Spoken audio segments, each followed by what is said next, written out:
Welcome back to Dark Souls 3 in the High Wall of Lothric.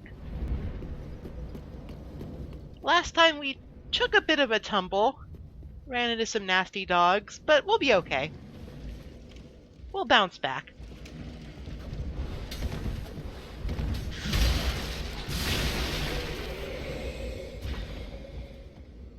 When dealing with undead rogues, it can be beneficial to keep as mobile as possible. They can backstab you. In fact, the one behind me just tried to do that animation. Fortunately, I was just out of range, and it tends to tie them up for long periods of time, so it's a good opportunity for a counterattack, but it's very damaging if they get it off, so be careful.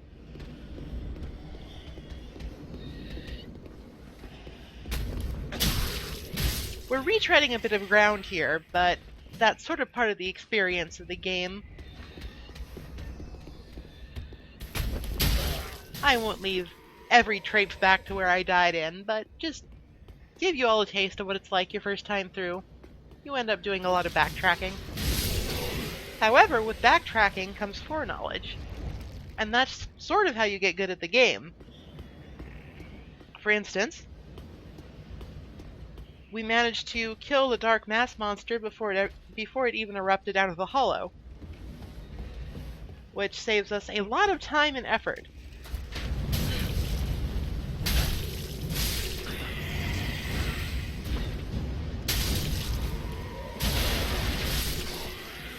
We also know where all the ambushes are, and where all of the hollows will sort of crawl over the railings.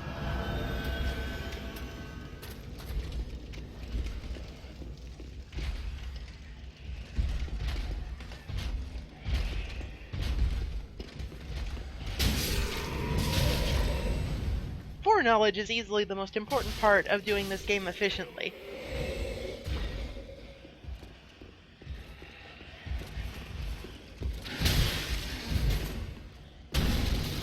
Now, the Lothric Knight with the Great Shield and Spear did not give us much of a fight last time, but he's a bit more challenging here. A bit. The thing about shield-using enemies in this game is that they are very weak to just getting pounded on. If you two-hand your weapon, you can usually just keep swinging at a shield and eventually break through. This is regrettably not the case for other players. If you so happen to find one with a great shield in PvP, then my condolences. But for enemies, at least, it's a fairly effective strategy.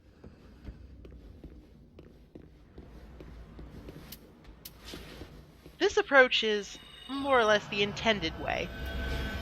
Since we already have the Astoran Straight Sword, we have no need to go back down the secret path, so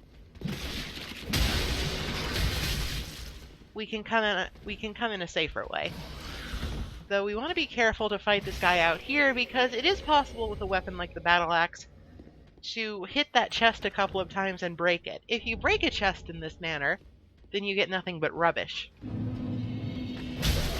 So, if you're habitually hitting all chests to check for mimics, good, but be careful. Don't do it too much. Our reward is the Silver Eagle Kite Shield, which is the first free 100% physical reduction shield, unless you start with one.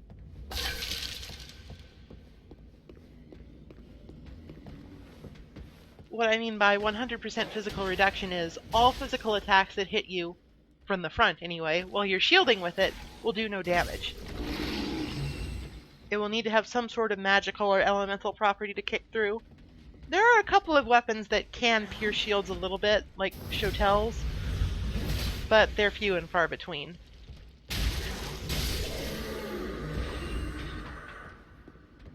However, we are not immune to the same sort of guard-breaking tactics that we use against enemies with shields, so it pays to be careful. You can't just block everything and get away with it.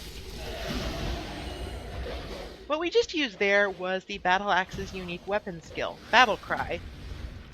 This skill will marginally increase your damage, but more importantly, it will change the behavior of your strong attacks. Instead of the normal overhand chop, we got a sort of charge, which can be very useful for covering ground and taking people off guard. The damage buff is kind of whatever. This is more useful for PvP. but every little bit helps if you remember to use it. We just picked up an Estus flask shard, which we can turn into Andre to get more flasks to heal ourselves with. These are pretty much the most important items in the game, and you want to pick all of them up pretty much without question. The cell key is less important, but it is still helpful.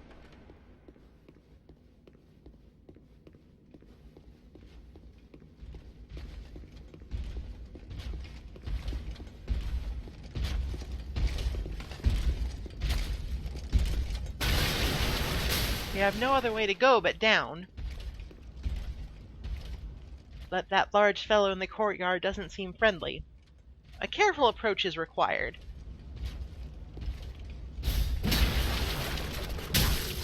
I knew this hollow was there waiting for us because I played this game. Unfortunately, I couldn't quite clip him with the plunging attack. These are the winged knights. Their wings are somewhat, decorative, as opposed to functional, but that does not stop them from being real menaces in a fight. This guy is wielding a huge halberd, which he can turn into a veritable tornado of destruction if you're not careful. These winged knights have extremely high poise, so it's very difficult to stagger them out of their attacks. You need to wait for the right moment while they're recovering from one of their own.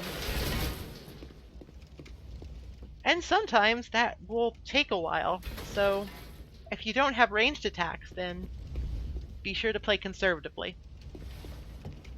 Even super heavy weapons don't tend to do much to their poise. And generally speaking, you don't want to trade with enemies. It's fine in PvP, but with just enemies in the world, that's a war of attrition you're probably not going to win.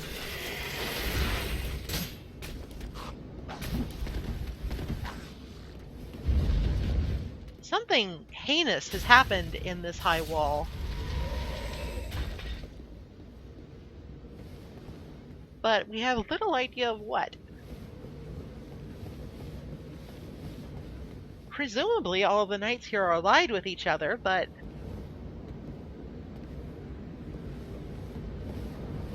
either way, this leads us right back up to where we were before.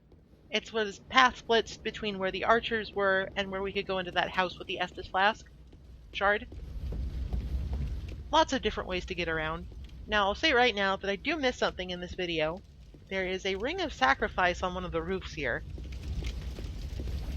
And it simply slips my mind to go jump for it. I'll get it in the next video, don't worry about it. Rings of sacrifice are not particularly exciting anyway. All they do is just make it so that if you die when you have one on, you don't lose any souls. You still get unembered though, which is a real pain in the butt. I decide to switch weapons real quick, just to show off a different one. I look with dismay that pretty much the only other weapon I can use at the moment is the club. Pyromancers start with very low dexterity, which is honestly fine because you usually just get through with the hand axe and some other stuff with your pyromancies, but I want to at least make a pretense of showing different things off here, so for me it's a bit of a pain. The club is a perfectly serviceable weapon. It does reasonable damage and it has an okay attack pattern.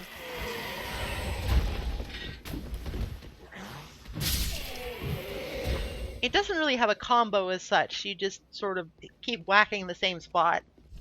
It works more or less the same, but it looks a little awkward.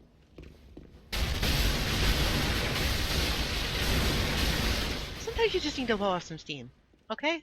Don't look at me like that. Nobody's gonna miss those crates. This elevator acts as a very handy shortcut. By opening up this door here, we are right below where the very first Dark Mass monster was, and we are very nearby the first bonfire.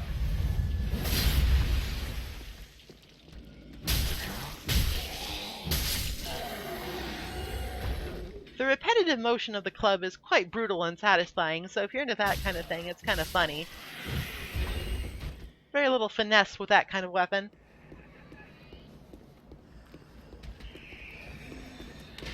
And here we are. Now, something about the dogs They have this obnoxious habit of surrounding you and killing you, but also... God, I'm in a bad position here. Rest in peace.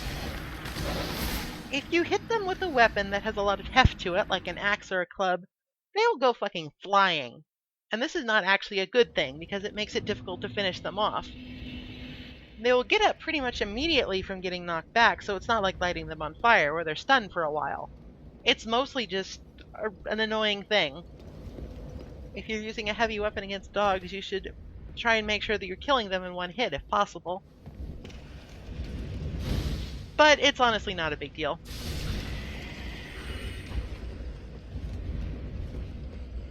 I wanted to head back here anyway to use the cell key that we got.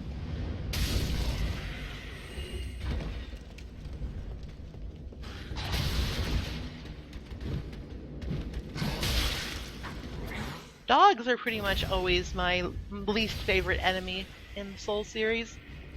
No matter what happens, they always seem to screw me up real bad.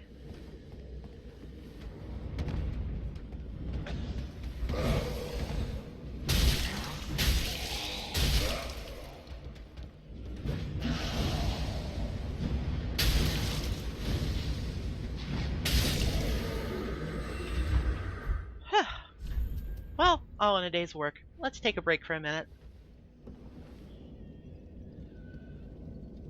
Just take stock of the situation. Make sure you don't go rushing into anything silly. Enjoy the lighting effects for a minute. Have a conversation with the corpse on the ground.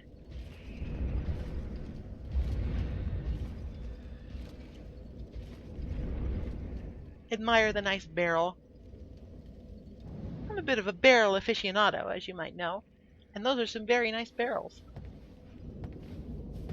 We're not really in a hurry, but still, time is of the essence. The longer we wait, the more messed up things become, presumably. A break here and there is fine, but let's try and keep moving.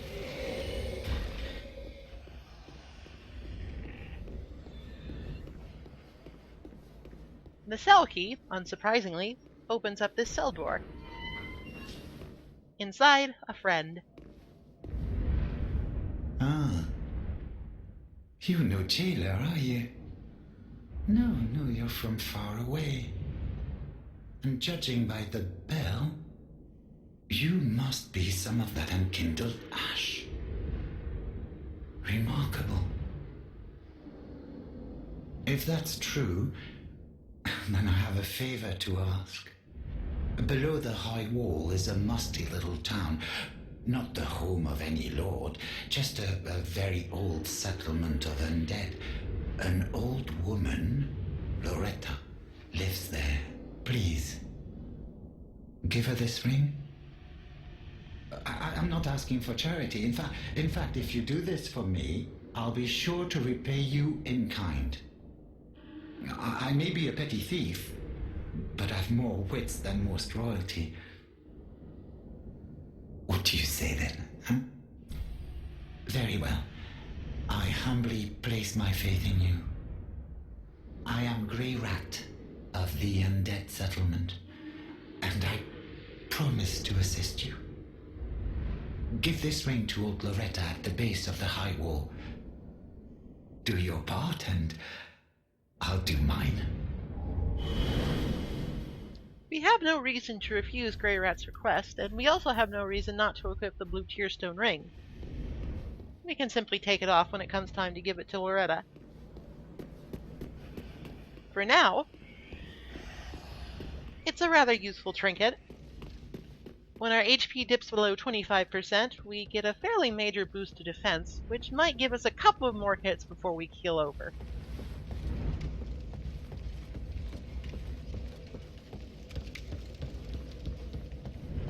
It's not particularly great, but, you know, when you only have one ring to begin with, anything helps. You lose nothing by equipping it. Now to show off another function of the bonfires. Honestly, it loses some of its luster because we had to do this to get to the high wall in the first place, but We can freely warp to any bonfire that we visited. This is like the Dark Souls 2 model. No Lord Vessel required.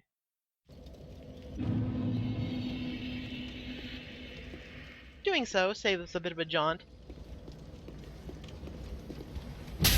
We want to head back down to the area with the Lothric Knights.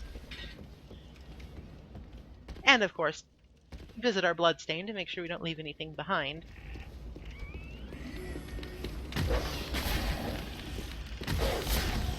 Normally, I would just ignore these dogs, but to be perfectly honest, I was sort of afraid that they would do what they did last time and just sort of sneak up on me. So I figure it's better safe than sorry.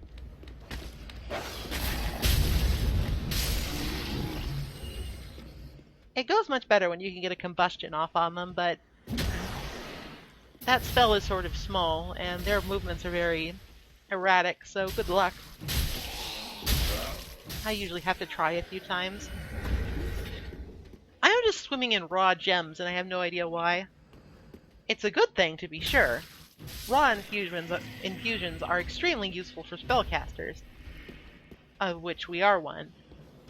But I don't think I've ever gotten this many before in a playthrough, let alone the first area of the High Lothric Wall.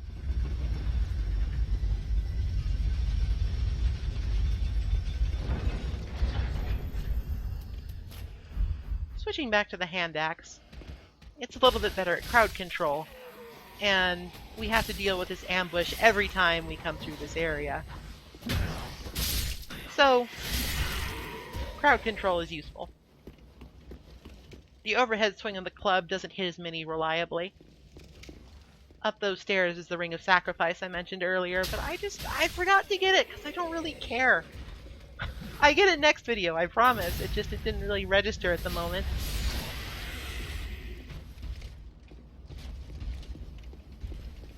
The Winged Knight respawns, so if for whatever reason you feel like farming him, you can do so. He will very occasionally drop his huge halberd, but that is a weapon that we are nowhere near able to use.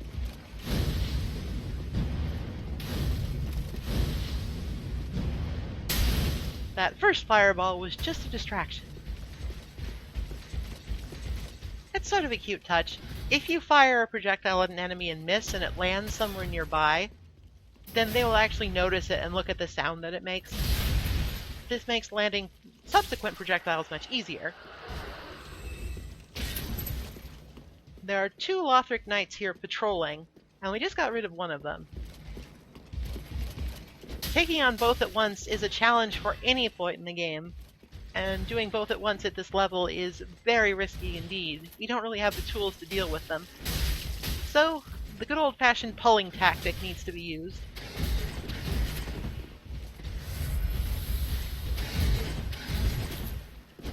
Getting them one at a time is much more manageable than getting them 2 at a time.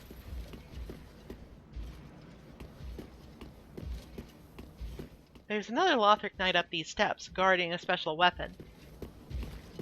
All in all, there's 2 sword users and one spear wielder.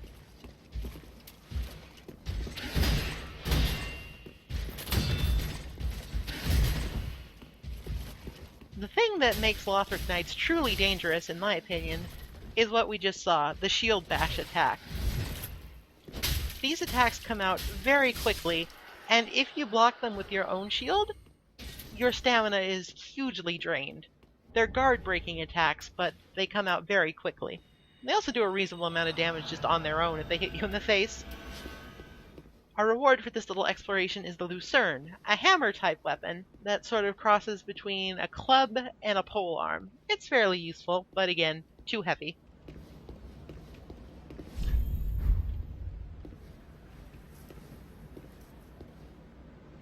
There's a Lothric Knight up here, but he's a little bit different. As you can see from here, his cape is blue.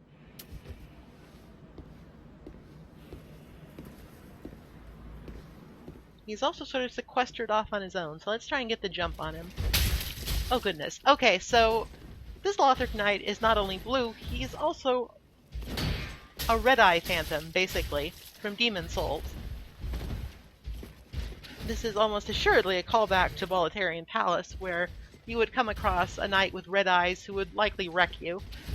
And this guy is no exception. He's very fast, aggressive, durable, but you can handle him, as long as you're careful. Like I said before, a little foreknowledge goes a long way. However, no amount of foreknowledge will save you from a one-hit kill. So, if you're not confident, there is no penalty whatsoever in just leaving this guy alone. Let's try this again with our deep axe. It's a bit stronger.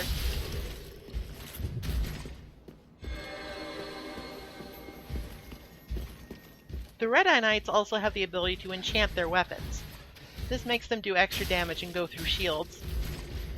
Well, go through shields is a little strong. The elemental damage that is added to the enchantment will pierce shield blocking. You will still block the attack, but you will take a little bit of chip damage like you weren't blocking with a full 100% shield.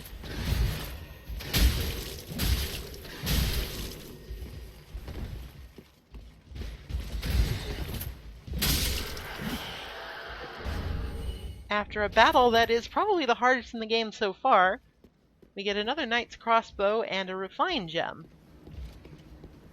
Refine infusions are very useful for characters who like to dabble in both strength and dexterity.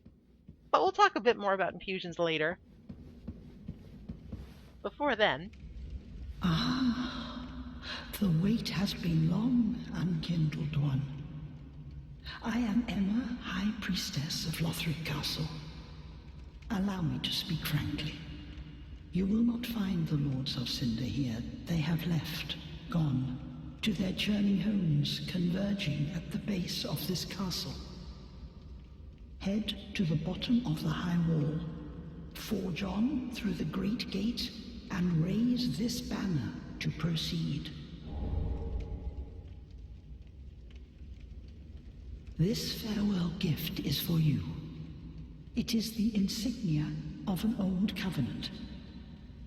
If you fear trespassers, dark spirits drawn by the embers, then etch this upon your heart, and the old Concord will beckon noble blue sentinels to hunt these foul spirits. Unkindled One, head to the high wall's base. Go through the great gate and raise this banner to proceed. But beware, the dog keeps a close eye on things. The vile watchdog of the Boreal Valley. High Priestess Emma, who appears to be quite the grand muckety-muck of things in Lothric. Closest thing to an authority figure that we've seen so far. At least one that hasn't tried to kill us. Gives us some helpful advice and our first covenant. The Way of Blue will automatically summon players of a different covenant to assist you if you are invaded by a dark spirit. I'm going to leave it on for most of this playthrough, I think, just to sort of help out people who are having trouble getting summoned in that way, which is the majority of the player base. I like to do my part.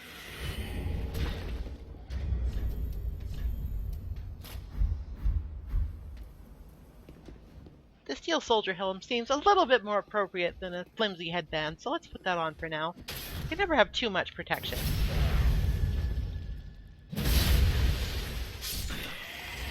I make a bit of a risky decision here. I'm out of Estus flasks, but I feel confident enough in my abilities that I can get through the next challenge okay. This is not the sort of decision making I would encourage when you are playing the game. In fact, I even get a little bit scared, so I go back up to fight another Lothric Knight, just on the off chance that it will refill one of my flasks.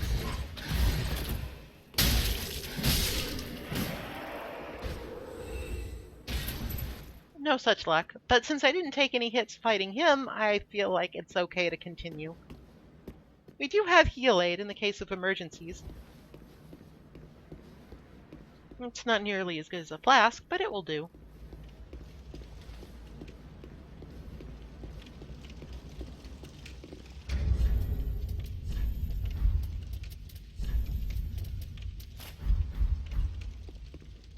Just changing up my inventory so I can use my miracle in the offhand if necessary.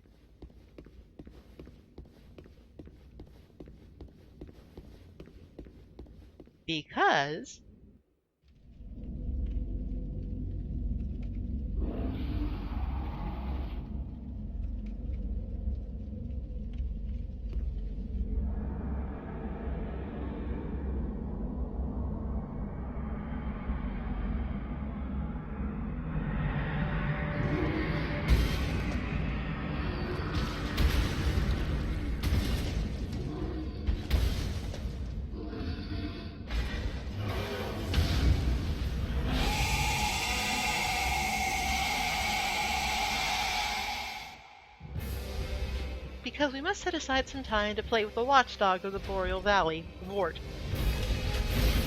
Vort is the second boss of the game,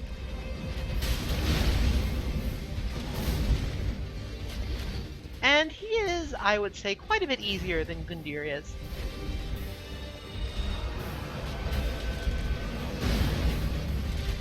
Most of Vort's attacks are quite slow, and heavily telegraphed. In particular, Vort is weak to dark damage, so if you are having trouble with him, go and pick up the Deep Axe. It will shred him pretty quickly. Vort attacks with his Great Hammer, which can inflict Frostbite, a new status effect for this game.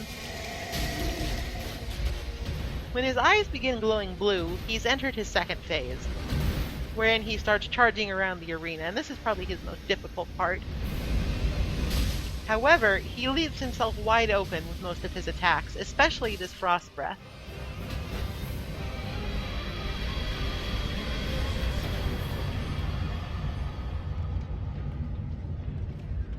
For a victory, we receive his soul, as well as a restored ember.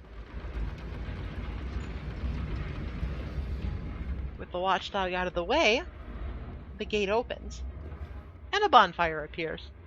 Just for posterity. This is actually a fairly useful one.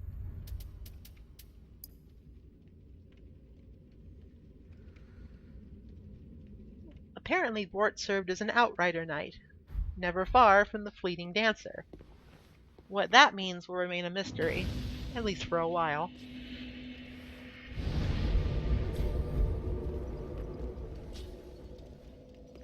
We're carrying quite a few souls with us, so pressing on much further would be dangerous. However, this view is just a little too good to pass up. From this vantage point, you can see almost every area we will eventually go to in the game.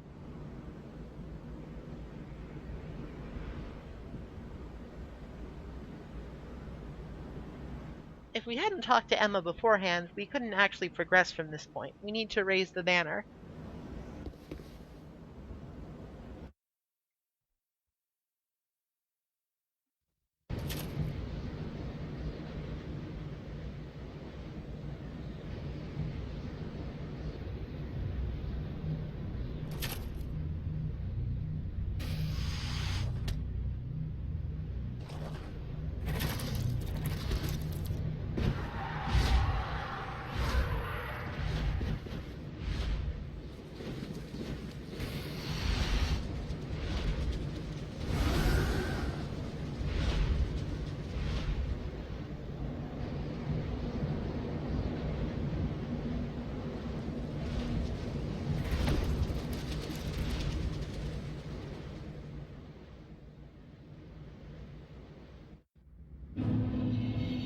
When the way seems impassable, just wait for a friendly gargoyle to help you out.